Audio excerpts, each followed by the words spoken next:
ao convite que me foi enviado pela nossa irmã. E eu quero agradecer pela honra e agradeço pela responsabilidade também. É uma responsabilidade essa, irmã. Não tem coisa mais importante para o ser humano, uma tarefa mais importante do que falar em nome de Deus. E o tema que foi escolhido, irmãos, é muito apropriado pelo momento que a igreja está vivendo. E ainda mais, irmãos, sendo eu pai de 3 filhos, sei que não é fácil hoje falar com filhos, com jovens. E é pai aqui, sabe o que eu estou dizendo? Está muito difícil falar com jovens, não é isso?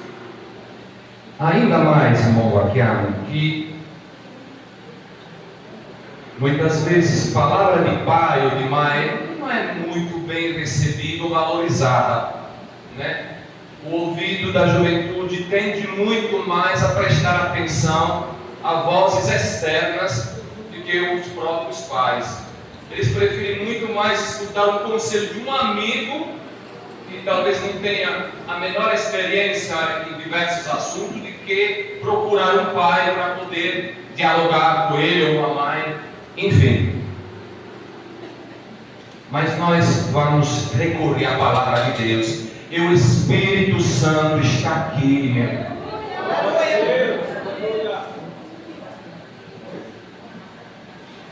Eu quero lhe transmitir o que Ele está me fazendo sentir no coração. Ele está com tudo nessa noite para quebrar a corrente, para libertar e para salvar nessa noite. Amém? Abra novamente a sua Bíblia.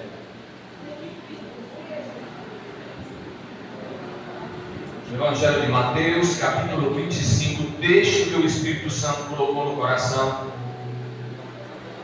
do líder.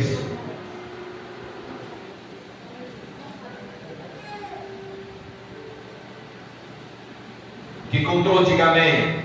Amém. Então, o reino dos céus será semelhante a 10 virgens que, tomando as suas lâmpadas, saíram ao encontro do esposo. E 5 delas eram prudentes e 5 loucas. As loucas, tomando as suas lâmpadas, não levaram azeite consigo, mas as prudentes levaram azeite em suas vasilhas, com as suas lâmpadas. E tornando o esposo, tosquenejaram todas e adormeceram. Mas à meia-noite ouviu-se um clamor: aí vem o esposo, saí ao encontro. Vamos todo mundo ler o versículo de número 6. Vamos deixar ecoar nesse lugar a palavra do Senhor. Ao 3, 1, 2, 3. Mas à meia-noite ouviu-se um clamor: aí vem o esposo, sai. Glória a Deus, o noivo vem. Meus amados irmãos, nesse momento Jesus estava dando sequência a um grande sermão que falava a respeito, é um sermão profético a respeito da sua vida. Ele, começando no capítulo 24, dialogava com os discípulos e falou a respeito de coisas que iam de acontecer. A essa altura ele faz e usa mais uma vez o método de ensinamento chamado parábola.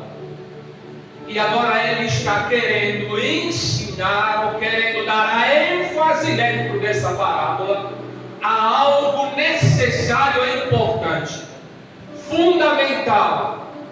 Não podemos esquecer o que o Senhor Jesus está querendo cravar nos corações dos presentes da época e de todos quanto eles iam chamar. Era a importância de vigiar. porque a meia-noite, irmão, vem. A hora, irmão, vai chegar. Então aqui o Senhor, para ajudar aos discípulos a compreender quanto era importante a vigilância, volto a repetir, ele usa a forma da parábola, um exemplo, para que eles pudessem absorver e compreender quanto era importante a vigilância. E ele faz uma comparação com algo que todo mundo sabia e ficava impressionado com aquilo que era, irmãos, um momento singular da vida de um casal, né? Quando o noivo vem buscar a noiva. E naquela época a sociedade judaica, naquela época, dava muito ênfase, dava muito valor, era cheio de rituais, era uma coisa marcante o encontro do noivo com a noiva. E era dessa maneira, irmãos, que se usava na época, diferente de hoje. É por isso que a gente, irmão, tem que mergulhar na Escritura e viajar, irmãos, no tempo também, para poder compreender maior e mais os detalhes que nos são fornecidos pela Escritura. Quando Jesus está dizendo aqui, será semelhante, e ele começa a contar o que acontece, irmãos, quando o noivo vai buscar a sua noiva. E funcionava dessa maneira: o noivo saía da casa do pai sem avisar a noiva. Ele não dizia a que hora ia buscar a noiva, ele saía de casa para ir buscar a noiva. E não saía sozinho, à frente dele se escolhia uma pessoa amiga. E essa pessoa amiga que ia à frente dele ia anunciando a voz alta que o noivo estava chegando. Enquanto isso ainda não acontecia, na casa da noiva ficavam lá, irmãos, esperando damas virgens. E essas virgens, elas estavam lá para receber o noivo. E elas sabiam que o noivo poderia tardar, então carregavam com elas lamparias para iluminar o caminho da chegada do noivo. Nós acabamos de ver aqui uma peça sugestiva, não é? Tocou, não tocou? Mas na realidade o que acontecia na época era muito mais forte, irmão. Imagine de noites, naquelas localidades onde luz não era uma coisa tão simples de se ver. Não havia a tecnologia de hoje. Então imagine esse corredor de mulheres, cada uma levando uma lamparina de noite, iluminando, e aquela voz que cada vez mais chegava mais perto, anunciando que ele está chegando. E o noivo, irmão, quando ele vinha buscar a noiva, ele a levava para uma outra moradia. E na maioria das vezes era na casa do próprio pai. E as virgens acompanhavam até ela chegar com o noivo na casa do pai, entrava na porta e se fechava aquela porta. Era assim que acontecia na época. Agora, irmãos, nós temos dentro desse texto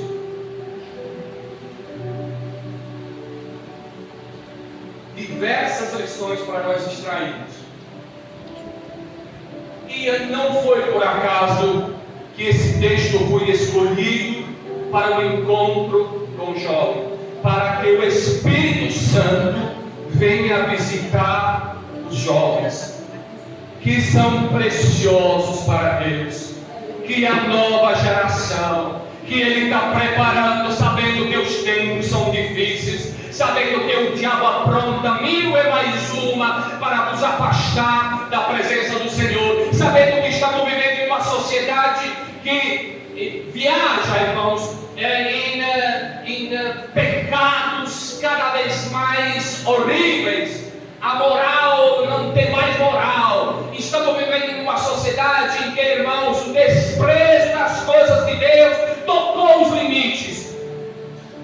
Mas o Espírito Santo está no meio da igreja e não larga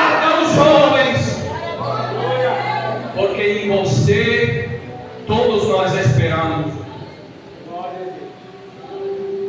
Então falamos do casamento da época. E eu quero pegar algumas palavras-chave dessa parábola, porque Deus vai falar contigo. Em primeiro lugar, nós temos aqui 10, 20. O número 10, irmãos, para os judeus, tinha uma simbologia. Na verdade, todos os números para ele carregavam um significado. E 10 não é um número por acaso. 10, o número 10 tem um sentido para eles de plenitude. Então, não é por acaso que aqui está escolhido o número de 10, que Jesus não escolheu por acaso. Algum teólogo diz que esses 10 virgens simbolizam a igreja. Outros dizem, não pode simbolizar a igreja porque a noiva é somente uma. Enfim, uma briga de teólogo, ninguém quer entrar. Mas nós queremos aprender nessa noite o que o Senhor tem para nós. E se for para simbolizar em algum momento que essa é a igreja, aprenderemos lições a respeito. Então, 10 é a plenitude. E em outras palavras, Deus está querendo falar com cada um de nós. Nenhum de nós vai sair aqui dizendo, não, Deus hoje não falou comigo, porque Jesus quer falar com todos nós. Agora, eram 10. Aparentemente, todas 10 iguais. Aparentemente. Provavelmente vestiam-se da mesma maneira, mas havia algum detalhe que fazia a diferença. Ora, irmãos, porque nenhum de nós pode descobrir tudo a respeito do nosso próximo. Quem sabe dos detalhes que faz a diferença é o nosso Deus. Muitas vezes nós julgamos pela aparência e algo, vamos dizer assim, comum. Mas há um julgamento mais profundo. É lá no profundo do teu eu que reside a tua natureza. E o Senhor quer falar lá. Aleluia. E é por isso que logo após nós temos mais esse detalhe que é importante. Porque das 10 que aparentemente eram tudo igual, o Senhor revela: tinha 5 prudentes e tinham 5 que eram tolas. Agora, quando nós lemos no português, nós temos como extrair pelo idioma que nos é comum. Mas aqui não foi escrito em português.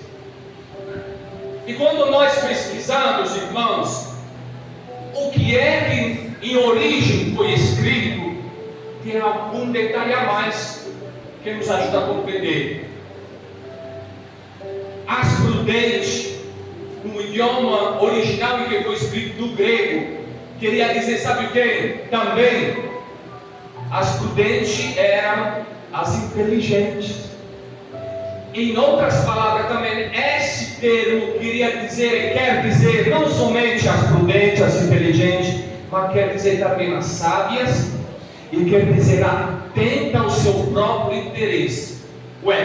Então os 5 prudentes eram também inteligentes e elas eram atentas ao seu próprio interesse. Tem alguém atento aqui ao seu próprio interesse? Tem alguém que está interessado à sua alma nessa noite? Então estou falando com gente prudente aqui. Porque isso que significa quando você lê esse texto, significa isso: gente que tem o cuidado da sua alma, gente que vem na igreja para ouvir a sua palavra e vem para ouvir e guardar e colocar em prática aí fora, não vem com outros propósitos. Gente prudente, gente inteligente e gente sábia que quando vem à casa do Senhor carrega a melhor e a maior adoração a Deus, porque sabe que Deus se agrada de quem adora em espírito e em verdade. Um jovem prudente faz isso. Um jovem prudente faz parte dessa metade que aqui está nos descrito. Agora, quando falamos das 5 tolas, as tolas, irmãos, aqui quando eu pesquisei, fiquei de boca aberta, porque o escritor aqui não está querendo dizer somente tola ou nécia. Sabe o que quer dizer também esse termo, irmãos? Ímpias, sem Deus. Isso me deixou boca aberta, bacana. Porque é possível que no meio do povo de Deus tem gente que não tem Deus. Tem gente ímpia. Tem gente que não ama de verdade a Deus. E eu não estou exagerando. Está no texto. Está no texto. É possível que no nosso meio tem pessoas que ainda vivem impiamente. Tem roupa de virgem, mas está tendo relações com o pecado. Está brincando com o pecado. E Deus não te chama por outro nome, chama de ímpio. Porque quem faz isso, minha querida irmã, diante de Deus, é ímpio. E Deus chama pelo nome as coisas.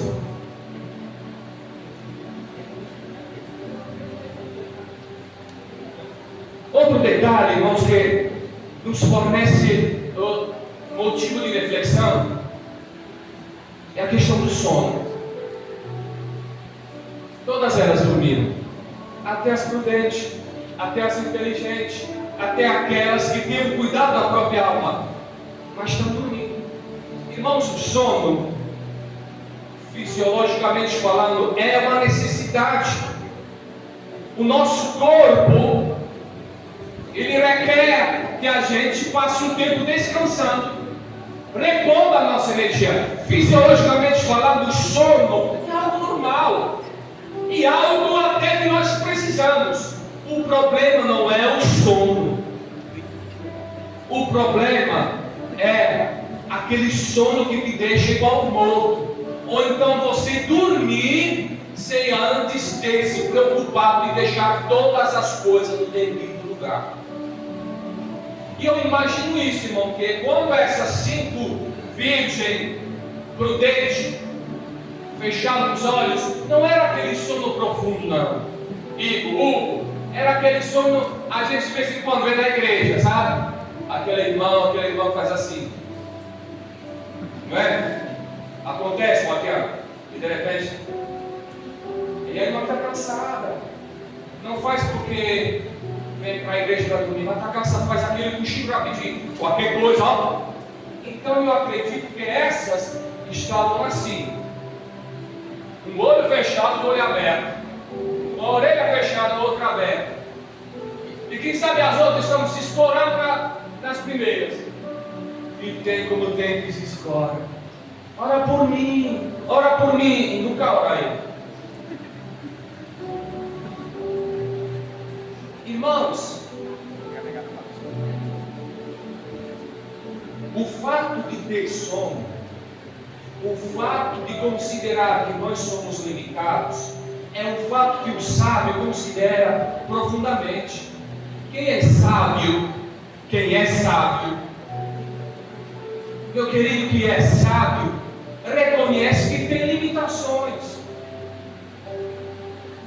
Quem é sábio reconhece a sua dependência de Deus.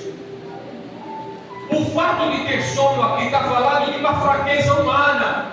Enquanto você e eu não reconhecemos que necessitamos sempre do Senhor, necessitamos sempre da graça dEle, necessitamos sempre ir a Ele para receber dEle, e isso vai fazer a diferença. E a diferença, sabe o que vai ser? Em vida ou morte.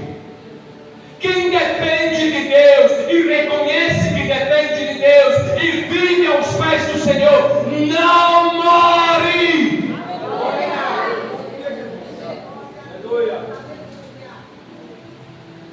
Mais um detalhe, o grito. O grito, irmãos. o grito, quando a gente volta a dizer, vai no original e vai lá descobrir que esse grito, irmão, não era um grito qualquer. Esse termo pode ser entendido de duas formas diferentes. A primeira é realmente um grito, um clamor. E esse grito, clamor, pode ser também associado a um grito de clamor de alegria. Preste atenção. Mas tem também o lado B da história. Porque esse termo pode ser também traduzido como choro. Como vai ser esse grito para você? Vai ser um grito de alegria? Ou você vai chorar? Quem vai decidir isso? Glória a Deus. Aleluia. Se eu fizesse uma pergunta,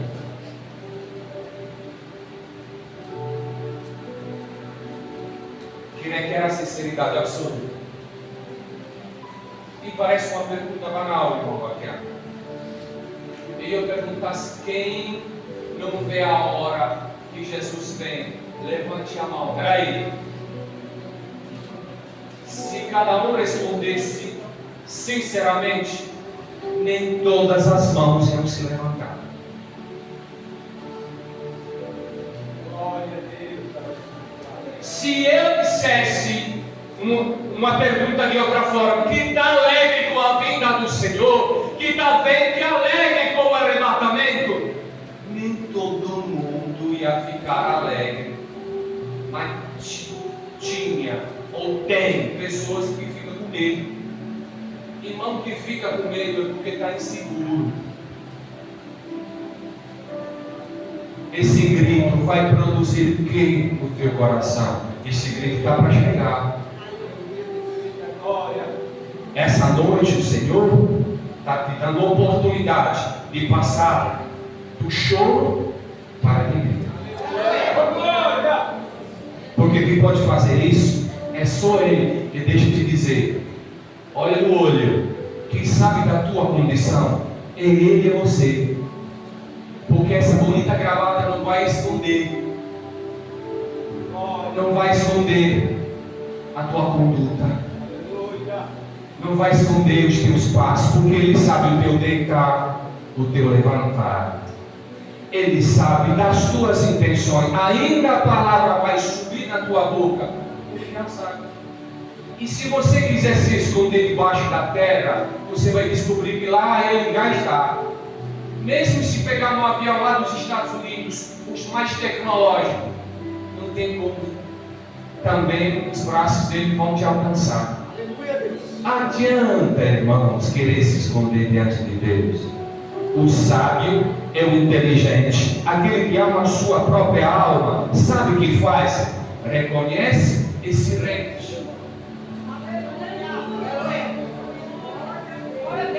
Quem já se rendeu ao Senhor sabe que é a coisa mais linda do mundo se render a Ele, se render aos braços do Senhor, se render ao amor de Deus. É a coisa mais linda do mundo.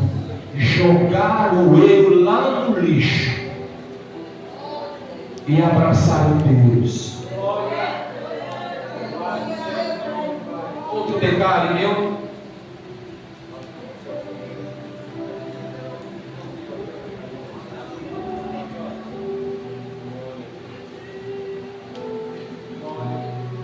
Eu vou orar que as baterias se acabam. Está chovendo? Então, aí já me confirmaram que o culto vai demorar até meia-noite. É com eles, viu? Muito obrigado. 6, brincadeira, 6. Outro detalhe mais profundo e que nos traz essa noite, resposta de Deus, é o azeite. O azeite está no peixe. O azeite está no peixe. E a gente tem que considerar o que é esse azeite. Porque, irmãos, é o azeite que faz a diferença. Não é assim? O que foi que fez a diferença? Foi o azeite. E o azeite, irmãos, para manter a lamparina, a possibilidade de ter fogo, era azeite de oliva.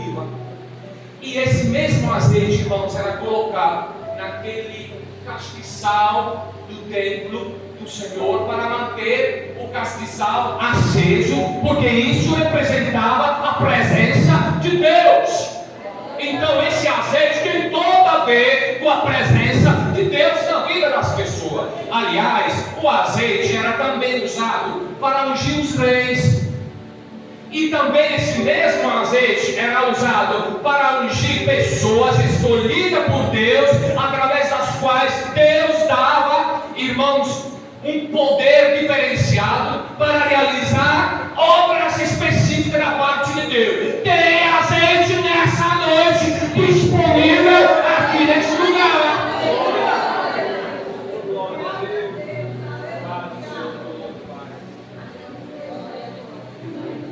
E falando de azeite, me permita de levar você dentro das páginas da Bíblia, porque eu quero trazer jovens que viveram antes de nós, que viveram experiências que podem nos ajudar. Lembra de Sadraque, Mesaque e Abednego? Ora, a maioria de nós se lembra de Davi, tudo bem, mas tinha também Sadraque, Mesaque e Abednego. Não eram os jovens mais conhecidos. Talvez você não tenha aquela personalidade muito forte. Talvez você não é, o seu nome não é bem conhecido na turma. Mas eu quero te dizer que o Senhor te ama tanto do mesmo jeito. E também Ele tem um plano na tua vida, sabe? Sadraque, Mesaque e Abednego passaram por uma prova. E eles tiveram que entrar em uma fornalha. E dentro dessa fornalha, todos nós conhecemos a história, dentro dessa fornalha, já estava Jesus esperando eles.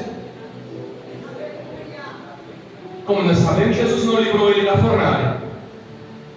Mas eles entraram na fornalha, preste atenção, vamos fazer um pé atrás.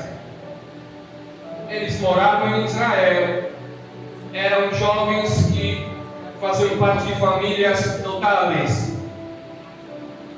Era assim, Hugo, era dessa forma. Mamãe, estou com fome. Peraí, eu vou fazer sanduíche para você. Papai me dá uma carona para ir para a escola. Bora, meu filho, entra no carro. Atualizando a coisa. Agora eles estão em Babilônia. Não tem como dizer, mamãe, estou com fome, porque a comida que estava preparada era o pão que o diabo tinha amassado. Porque quem dava para comer a esse jovem, quem era, irmão? Era o rei que tinha mandado que eles comessem não mais a comida que lembrasse Israel, lembrasse as raízes, porque até dentro da comida, irmãos, o povo adorava a Deus. Até a comida simbolizava, irmãos, a providência de Deus. Em Israel tudo era Deus, tudo era para a glória de Deus. Mas agora Sadraque, Mesaque e Abednego, até o nome dele foi mudado, porque o mundo impôs a ele de cancelar Deus. Não pode haver nem lembrança de Deus. Esquece o teu nome, esquece a tua identidade. A partir de hoje não existe mais Deus. Você pensa que hoje é diferente?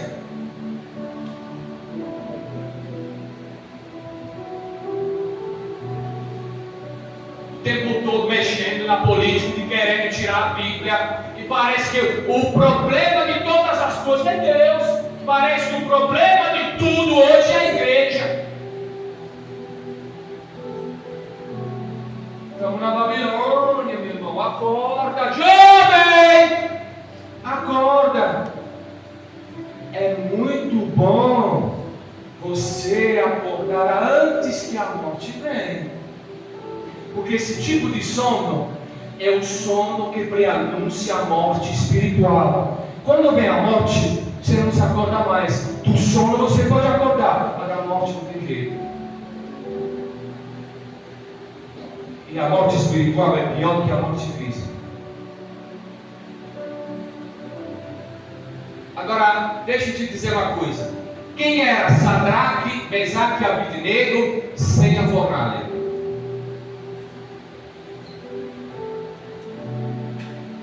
Quem conhecia Sadraque, Mesaque e Abednego? Foi a fornalha, o lugar que Deus permitiu para que depois Sadraque, Mesaque e Abednego se transformassem em 3 guerreiros de Deus. E foram eles 3 que trouxeram, junto com Daniel, Deus na Babilônia. Ei, Jó, ainda tu não entendeu? Vai ter que entrar na fornalha. Tem fornalha aí fora para todos vocês. O que vai fazer? Vai tentar se esquivar, se esconder, porque Jesus não escondeu eles na fornalha. Não tem espaço para covarde, irmãos. Porque o covarde perece de uma morte pior ainda. O que ele teme que lhe aconteça, acaba lhe acontecendo. Mas quem confia em Deus enfrenta as fornalhas, irmãos. Jovem, esse mundo tem fornalha para você. Está na hora de você enfrentar e não se esconder mais. Na escola, diga que eu sou servo do Senhor.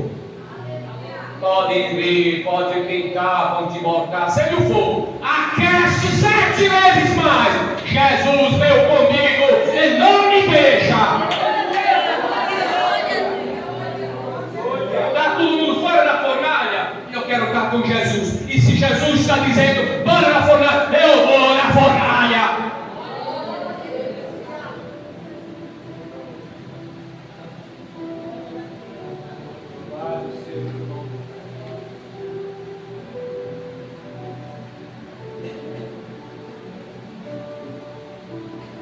Tinha um testemunho que na época de missões, acho que foi lá no Jurei, chamou muita atenção.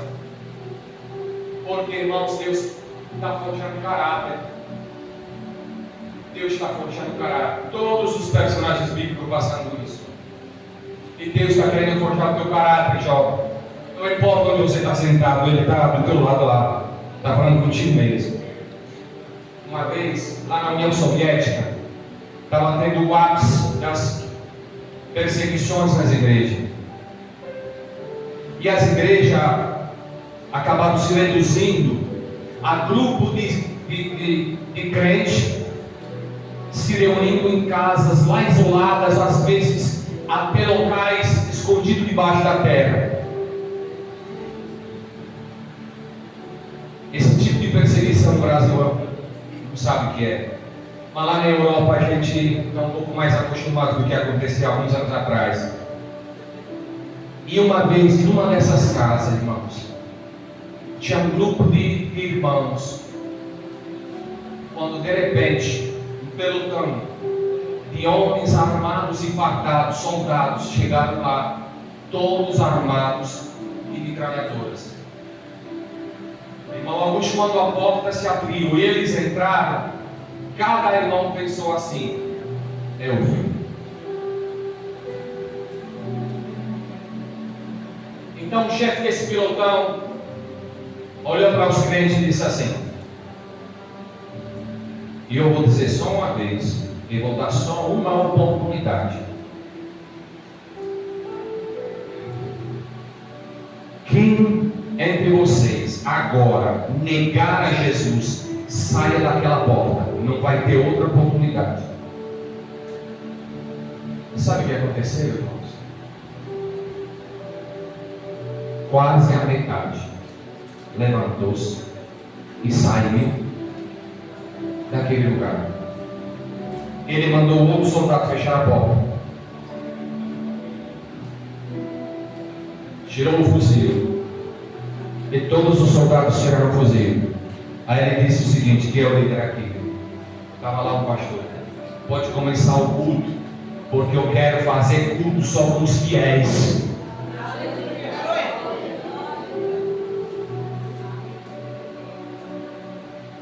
Um jovem do Novo Testamento se aproximou de Jesus que eu devo fazer, mestre? Cheio de obras do coração. O que eu tenho que fazer, mestre, para eu ser salvo? Então Jesus diz o texto que olhou. O que fez Jesus? O amor. Olha para o teu irmão, por favor, eu gosto de fazer isso. Mas sinta isso, olha nos olhos do teu irmão, você não vai se passar mal, vai se sentir mal. Olha nos olhos do teu irmão, imagine que é Jesus. E diga para ele: eu te amo.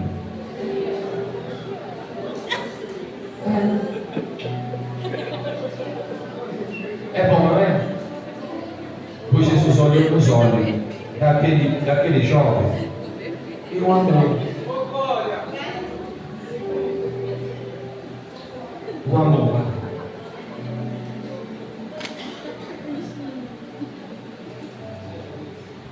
Não é difícil. Ao contrário, não é fácil ser amado. Não é fácil encontrar alguém que te ama. Eu creio que se alguém aqui começasse a falar, tem a lista de tantas pessoas que traíram você, foi? Quantos traições? Tem uma lista, tem um elenco de pessoas que te traíram, foi? Mas nesse momento, sinta-se como aquele jovem. E o olhar de Jesus cruzou dele e disse: eu te amo. Então, Jesus disse: você observa o mandamento? Faça. Então faça o seguinte: venda tudo que tu tem e vem comigo. Aquele jovem ficou triste. Como se pode ficar triste, irmão?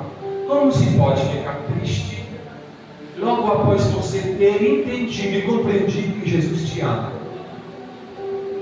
Como se pode, Baquena? Como pode o coração de um ser humano, em poucos segundos, após de ter recebido uma declaração de amor do Senhor, ficar triste? Sabe por quê? Porque ele respeitava Jesus, admirava Jesus, mas não o amava. O que ele amava, ele amava. Eu te pergunto nessa noite: o que é que você de verdade ama? Porque a Bíblia diz que se você ama outras coisas mais do que Jesus, esse amor está indo em direção à sua morte. É uma verdade. Ninguém quer ouvir, mas é a verdade. Você corre o risco de estar amando algo que vai lhe matar. Talvez você goste dos louvores, gosta dos hinos, gosta da palavra, gosta de vir para a igreja, mas é necessário, irmão, entender que o amor precisa, necessita, vive também de renúncia.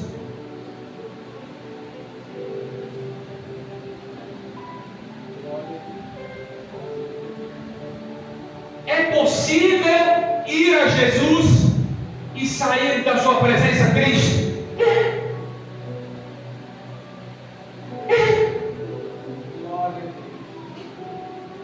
Foi um jovem muito rico, benestante, né?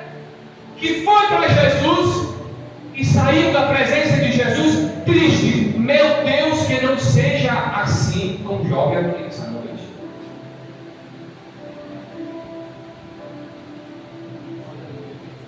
Eu tenho que voltar.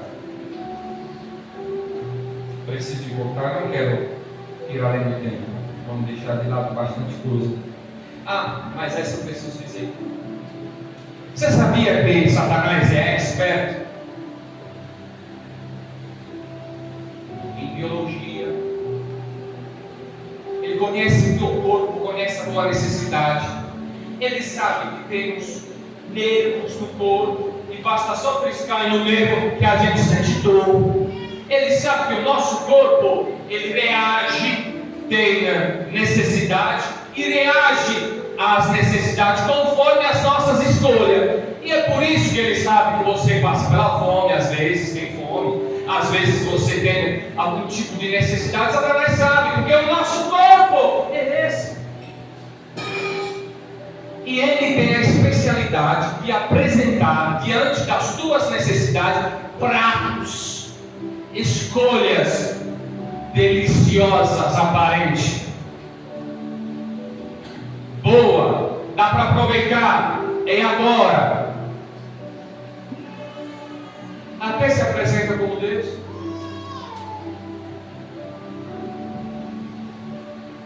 Bateu um jovem que me assim, um dia quando eu vou no céu, vou me sentar com ele, vou conversar baixado. É um jovem da minha. Irmãos, Davi, meu irmão, já era lá um pouco baixinho, mas era ruivo, disse que era um rapaz bem aparentado, e era aquele menino obediente que gostava de fazer as coisas do pai, o pai mandando cuidar das ovelhas, os outros irmãos de ver bem a ele ia, certo? O pai não considerou ele quando chegou Samuel para ungir ele. Irmãos, o pai não te considerar, papai, pelo amor de Deus, Fabiano, que coisa, um pai, e num momento desse, se esquecer de ti, não é uma boa notícia, né? Mas aconteceu com Davi. Irmão, sabia que quando Davi foi enviado pelo pai, um pouco tempo depois, levar queijo, levar comida pelos irmãos que estavam lá na luta, porque Israel estava enfrentando os filisteus. Davi, obediente ao pai, pegou comida e foi levar para os irmãos. Quando chegou lá, irmãos, e ele deu as comidas ao irmão, o irmão não é que ficou chateado com ele, porque Davi simplesmente perguntou: o que está acontecendo aqui? Aí o irmão, escute, já o pai não tinha considerado ele. O irmão disse para Davi: o que é que tu veio fazer aqui? O desprezou. Não era para tu estar cuidando daquelas 4 ovelhas que estão lá? O desprezou. Eu estou trazendo comida para ti e tu está me desprezando. Meu irmão. Mas não parou por aí. Sabe o que disse o irmão para ele? Sai daqui, eu bem que te conheço. Tu tem um coração duro. A Davi. E Deus tinha dito que escolheu Davi porque era o homem segundo o seu coração. O que eu quero dizer com isso? Meu filho, às vezes na tua própria família, né? Às vezes na tua própria família, você não é considerado, né? Mas Deus no céu está olhando para você. Tem uma cadeira reservada para você. Tem uma missão para você. Eu concluo. Cadê? Nós temos 2 cantores. Alguém que venha aqui me ajudar nesse momento? Algum levita? O Lucas, a Sara está aqui? Ah, não. Lucas, vem para cá, me ajuda aqui. A banda está no. Pedindo licença aos irmãos.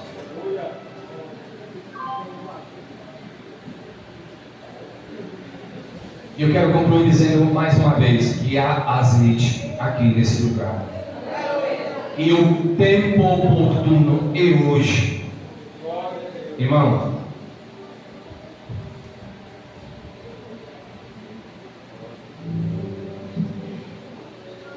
eu não ia dizer.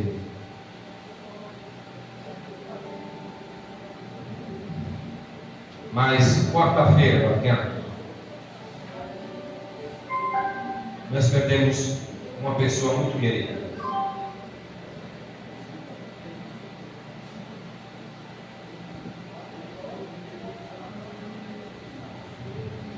E foi tão rápido.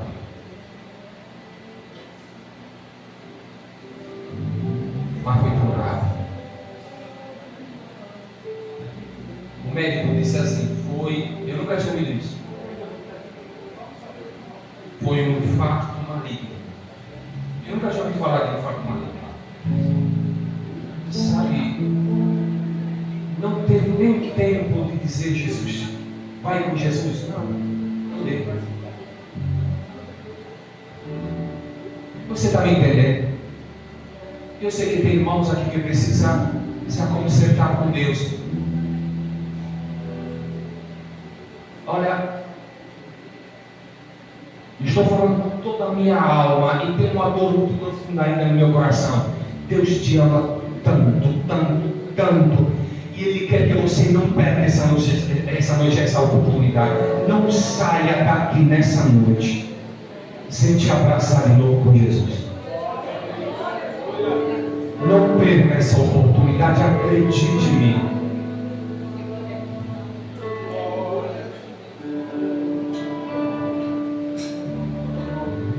Às vezes a gente pensa que Deus tem uma obrigação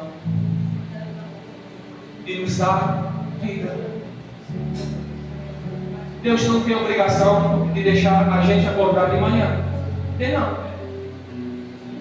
Às vezes a gente acaba pensando que é um direito nosso viver todos os dias e que Deus tem que me abençoar e que Deus tem que fazer, é que Deus, é que Deus, é que Deus. Para, meu irmão! Você está respirando, dá glória a Deus, porque você não sabe amanhã se ainda o ar vai entrar nos seus pulmões. A verdade é essa. A cada dia o seu mal. Você tem só um motivo de agradecer, louvar e bendizer a Deus e olhar para Ele e dizer: Senhor, tem misericórdia de mim. E se o meu coração está poluído com alguma coisa, o meu coração deve ser um trono da tua presença.